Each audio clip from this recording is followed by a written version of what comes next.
जय हिंद, नमस्ते, वंदे मातरम। आप सभी का पुनः एक बार फिर स्वागत है आपके अपने एजुकेशन चैनल समाधान स्टडी पर। साथियों, कल हमने कुछ चीज़ें आपको समझाया था और आज हम लोग फ्रिक्शन, साथियों घर्षण के बारे में जानेंगे कि घर्षण होता क्या है, कितने प्रकार का घर्षण होता है। वो काफ़ी चीज़ें हम लोग आज जानने वाले हैं। तो चलिए स्टार्ट करते हैं आज का यह सेशन। काफ़ी नई चीज़ भी हम लोग आज पढ़ेंगे आपके समक्ष। घर्षण को उस बल के रूप में परिभाषित किया जाता है जो कि एक ठोस वस्तु की गति का विरोध दूसरों पर करता है। मतलब ये ध्यान देना है कि जो घर्षण होता है, घर्षण आप चल रहे हैं तो घर्षण के कारण ही हम लोग जो है ज़मीन पर चल पा रहे हैं। ओके, तो काफ़ी जो है घर्षण हमारे लिए आवश्यक है।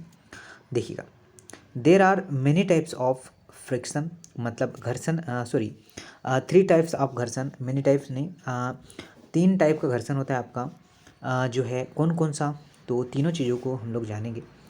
पहले बात करें स्टैटिक फ्रिक्शन, मतलब आपको ध्यान रखना है स्थैतिक घर्षण। ठीक है, तो स्थैतिक घर्षण की बात करें तो स्थैतिक घर्षण में होता क्या है हम लोग पहले जानते हैं। स्थैतिक घर्षण को घर्षण बल के रूप में परिभाषित किया जाता है जो सतहों के बीच कार्य करता है। किसके बीच में? जो सतहों के बीच में कार्य करता है जब वे एक दूसरे के जो है संबंध में विरामावस्था पर होते हैं, तब ये एक दूसरे से कार्य करता है। सेकेंड की बात करें, ठीक है, सेकेंड जो है इसमें ध्यान रखना है कि जब थोड़ी मात्रा में जब थोड़ी मात्रा में बल लगाया जाता है तो स्थिर बल का परिमाण विपरीत दिशा के बराबर होता है। जब बल बढ़ता है तो किसी बिंदु पर अधिकतम स्थैतिक घर्षण पहुंच जाता है। क्या? अधिकतम स्थैतिक घर्षण क्या है? पहुंच जाता है। आगे देखिएगा, स्थैतिक घर्षण का जो है गुणांक ये है आपका माइक्रो एस के रूप में दर्शाते हैं। किसके रूप में? माइक्रो एस में इसे दर्शाते हैं। स्थैतिक घर्षण का अधिकतम बल स्थैतिक घर्षण के लंबवत बल के गुणांक के गुणनफल के रूप में दिया जाता है। तो एफ एस बराबर जो है माइक्रो एस मल्टीप्लाई एन होता है। ठीक है, तो ये ध्यान रखना है, इस पर हम काफ़ी क्वेश्चन भी करेंगे। उसके बाद देखेंगे हम लोग काइनेटिक फ्रिक्शन। काइनेटिक फ्रिक्शन क्या होता है? काइनेटिक मतलब गतिज, फ्रिक्शन मतलब फोर्स। तो काइनेटिक फ्रिक्शन,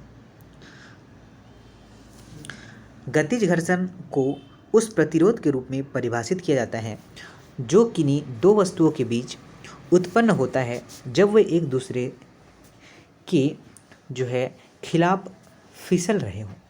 मतलब ये ध्यान रखना है, जब जो गतिज घर्षण है उसमें एक जो है प्रतिरोध के रूप में यह कार्य करता है। साथ में ध्यान रखना है कि ये जो दो वस्तु होती है, जैसे कि ए है और बी है, इसके बीच में ही उत्पन्न होता है।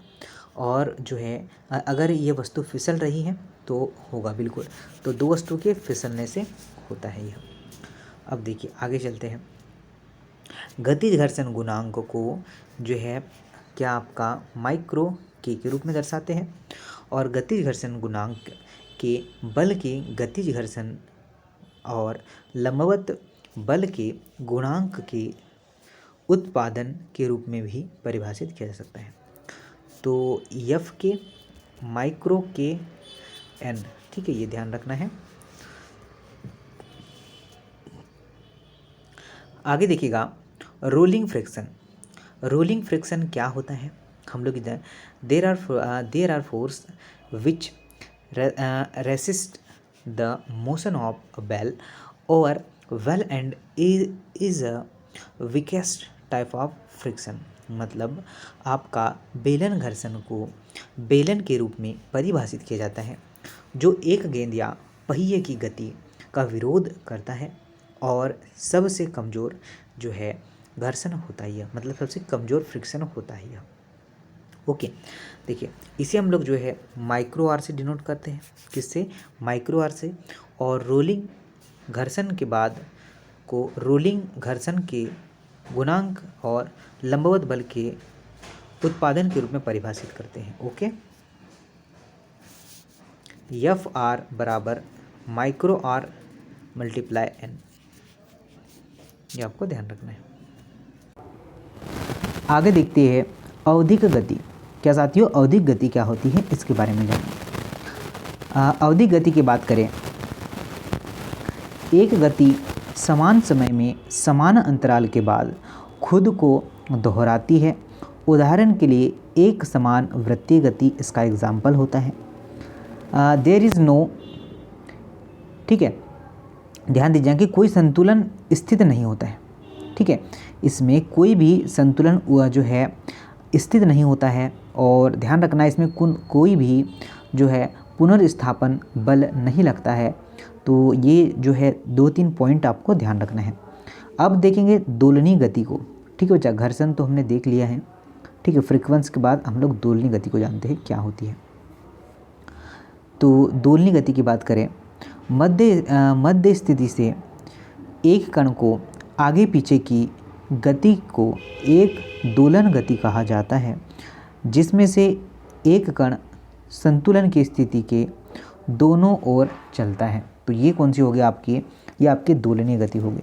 कौन सी गति साथियों, दोलनीय गति होगी, ये हमें ध्यान रखना है। ओके, चलिए आगे चलते हैं अब थोड़ा, ठीक है साथियों, थोड़ा आगे चलते हैं।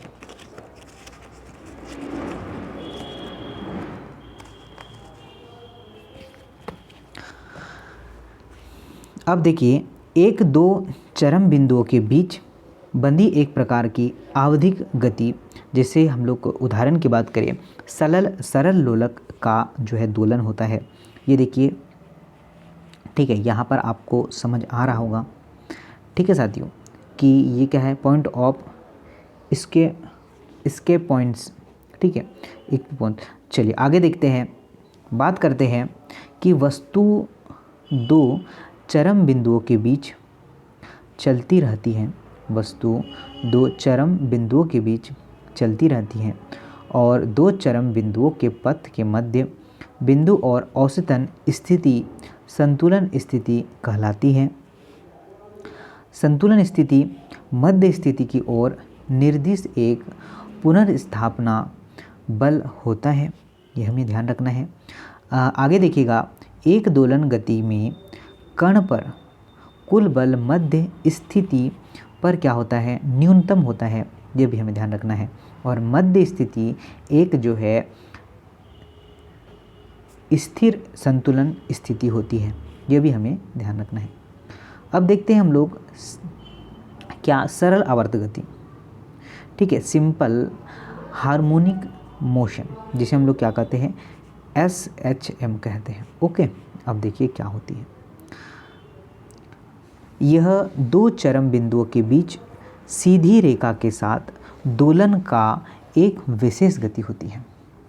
क्या है कि यह दो चरम बिंदुओं के बीच सीधी रेखा के साथ दोलन एक विशेष गति होती है, यह हमें ध्यान रखना है।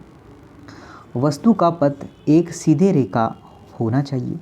वस्तु का पथ जो होता है, path of the object need be a जो है स्ट्रेट लाइन, मतलब स्ट्रेट लाइन में होना चाहिए उसका पाथ।